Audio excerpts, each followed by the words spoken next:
क्या एक नया वर्ल्ड ऑर्डर आज इस मीटिंग के बाद स्टैब्लिश होता हुआ दिखेगा? क्या जो एक्सेस है वो अब चेंज होगा दुनिया का? इस मीटिंग के बाद प्राची काफ़ी सारे सवालों के जवाब शायद हमारे पास होंगे, लेकिन ये बैठक बहुत अहम है। बैठक बहुत अहम स्ट्रेटेजिक लिहाज से भी है, बैठक बहुत अहम इकोनॉमिक लिहाज से भी है, कूटनीतिक आधार पर कह लीजिए, राजनीतिक आधार पर कह लीजिए या आर्थिक आधार पर कह लीजिए, हर मायने में ये बैठक बहुत अहम है। आर्थिक मायनों में इसलिए क्योंकि भारत पर जो अमेरिका ने जो टैरिफ लगाया है 25% का टैरिफ है, और उसके ऊपर 25% का टैरिफ इसलिए है क्योंकि हम रूस से तेल खरीदते हैं, रूस से तेल हम इंपोर्ट करते हैं। तो ये कहीं ना कहीं पनिशमेंट एक तरीके से कह लीजिए कि अमेरिका कर रहा है भारत को, क्योंकि भारत रूस से तेल खरीद रहा है। अमेरिका को लगता है कि उस तेल से, उस पैसे से जो है वो यूक्रेन पर जंग जो है वो रूस की जारी है। तो ये अमेरिका का आर्ग्यूमेंट है। लेकिन भारत बार बार कहता है कि वर्ल्ड ट्रेड ऑर्गेनाइजेशन के तमाम जो क्लॉजेज हैं उसके खिलाफ है। बाकी इंटरनेशनल जिस तरीके का मल्टीपोलर वर्ल्ड है उसमें एक ही देश की हेजेमनी हो, एक ही देश का वर्चस्व हो, ये इसलिए इस आज के डाइवर्सिफाई वर्ल्ड में, एक मल्टीपोलर वर्ल्ड में किसी के लिए भी ठीक नहीं है। और अगर आपकी आज की तियानजिन डिक्लेरेशन को भी अगर आप देखेंगी तो उसमें साफ तौर पर एक मल्टीपोलर वर्ल्ड, एक मल्टीपोलर एशिया, एक ऐसा वर्ल्ड जिसमें किसी के खिलाफ डिस्क्रिमिनेशन ना किया जाए, खास तौर से डेवलपिंग नेशंस के खिलाफ किसी तरह का कोई डिस्क्रिमिनेशन ना किया जाए। तो ये साफ तौर पर अमेरिका को एक तरीके से कॉर्नर करने की, अगर आप कहें ये जॉइंट स्टेटमेंट में जो जिस तरह से बातें की गई हैं, तो ये कहीं ना कहीं अमेरिका को कॉर्नर करने का एक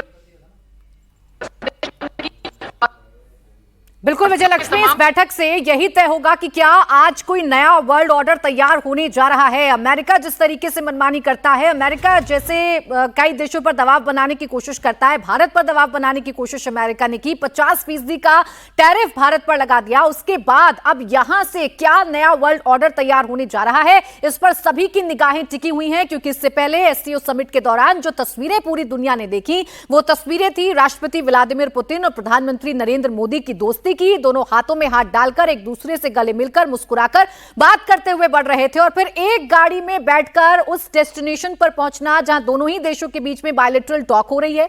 यह भी अपने आप में एक बड़ी मैसेजिंग है। और ऐसे में चीन को भी नहीं भूलना चाहिए, क्योंकि तीनों ही देशों के जो राष्ट्रीय अध्यक्ष हैं, वो तीनों ही देशों के राष्ट्रीय अध्यक्ष एक दूसरे के साथ बड़े गर्मजोशी से मिले थे। चाहे शी जिनपिंग की बात करें, पुतिन की बात करें और पीएम मोदी की बात करें, वो तस्वीर भी काफी चर्चाओं में आई जब तीनों एक साथ खड़े होकर आपस में बातचीत कर रहे थे। तो क्या यहां से कोई बड़ा चेंज होने जा रहा है? क्या अमेरिका को यहां से कोई बड़ा सबक मिलने जा रहा है? क्योंकि अमेरिका में टेंशन तो बढ़ी हुई है।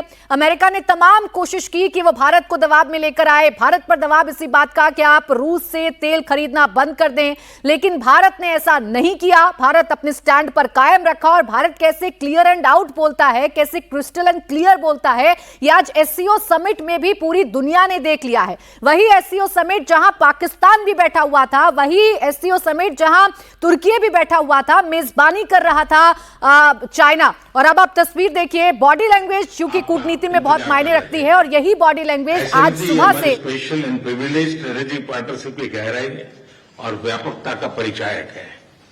कठिन से कठिन परिस्थितियों में भी भारत और रूस हमेशा कंधे से कंधा मिलाकर चले हैं।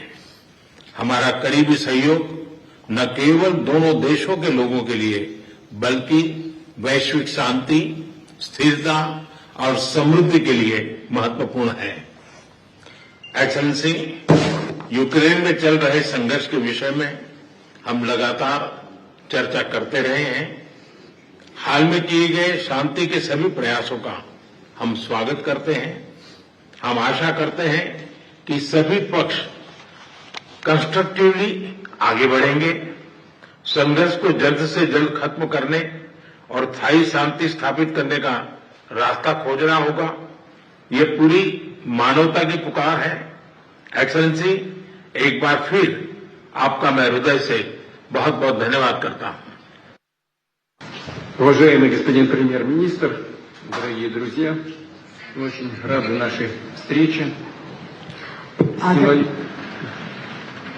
आदरणीय प्रधानमंत्री जी, साथियों, आपसे मिलकर हमें बड़ी खुशी हो रही है। Символично, что проходит на полях саммита ШОС.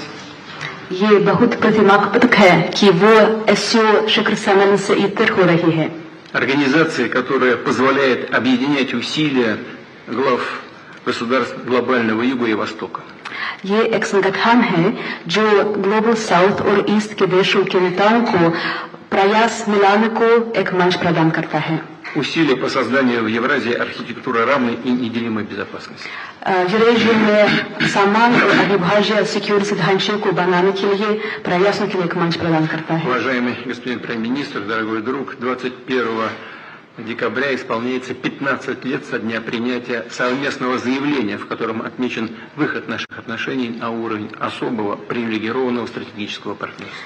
महामहिम प्रधानमंत्री जी, प्रिय दोस्त, 21 दिसंबर को 15 साल पूरे हो जाएंगे जब से एक संयुक्त वक्तव्य पर हस्ताक्षर किए गए थे, जिसमें हमारे स्पेशल प्रिविलेज्ड पार्टनरशिप पर किस स्तर हम पहुंचे। 15 साल हो गए। И можно уверенно констатировать, что многоплановые российско-индийские связи активно развиваются на этих принципах. और हम ये सच्चाई से बता सकते हैं कि हमारे रिश्ते इस सिद्धांतों पर बढ़ते हैं। Налажено многоуровневое взаимодействие. हमारे बीच बहुत बहुमुखी सहयोग चालू है। Торгово-экономическая кооперация в целом демонстрирует положительную динамику. व्यापार में सकारात्मक गतिशीलता देखने को मिलती है। Развивается туристический обмен. पर्यटकों का आदान प्रदान विकसित हो रहा है।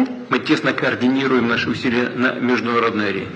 अंतर्राष्ट्रीय मंच पर हम हमारे प्रयासों को समन्वय से करते हैं। Это ООН, БРИКС, Группа 20 и, разумеется, ШОС.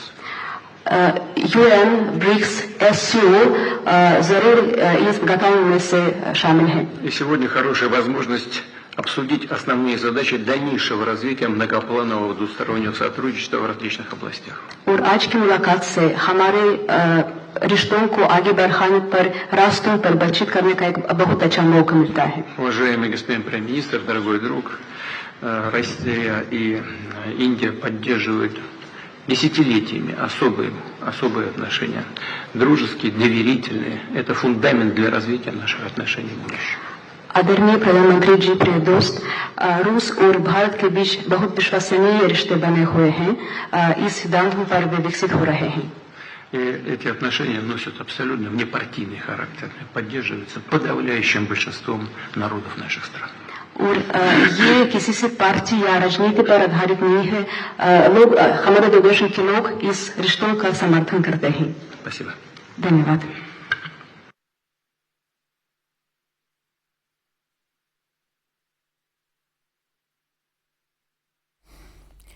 और इस वक्त की बड़ी खबर आपको बता दें, रूस और भारत के रिश्ते कितने मजबूत हैं और आगे कितने मजबूत होंगे, ये दोनों ही देशों। और मैं हमेशा अनुभव करता हूं कि आपको मिलना मतलब एक यादगार मीटिंग भी होती है, बहुत सी चीजों की जानकारियों का आदान प्रदान करने का अवसर मिलता है। हम लगातार संपर्क में रहे हैं। दोनों पक्षों के बीच नियमित रूप से कई उच्च स्तरीय बैठकें भी हुई है। इस वर्ष दिसंबर में हमारी 23वीं समिट के लिए 140 करोड़ भारतीय उत्सुकतापूर्वक आपका इंतजार कर रहे हैं। एक्सेलेंसी, ये हमारी special and privilege strategic partnership की गहराई और व्यापकता का परिचायक है।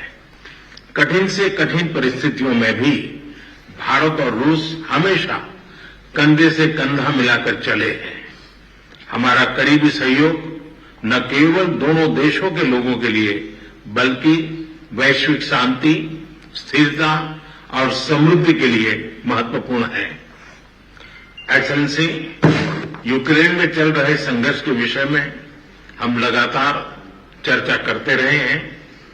हाल में किए गए शांति के सभी प्रयासों का हम स्वागत करते हैं। हम आशा करते हैं कि सभी पक्ष कंस्ट्रक्टिवली आगे बढ़ेंगे। संघर्ष को जल्द से जल्द खत्म करने और स्थायी शांति स्थापित करने का रास्ता खोजना होगा। ये पूरी मानवता की पुकार है। एक्सेलेंसी, एक बार फिर आपका मैं हृदय से बहुत बहुत धन्यवाद करता हूं।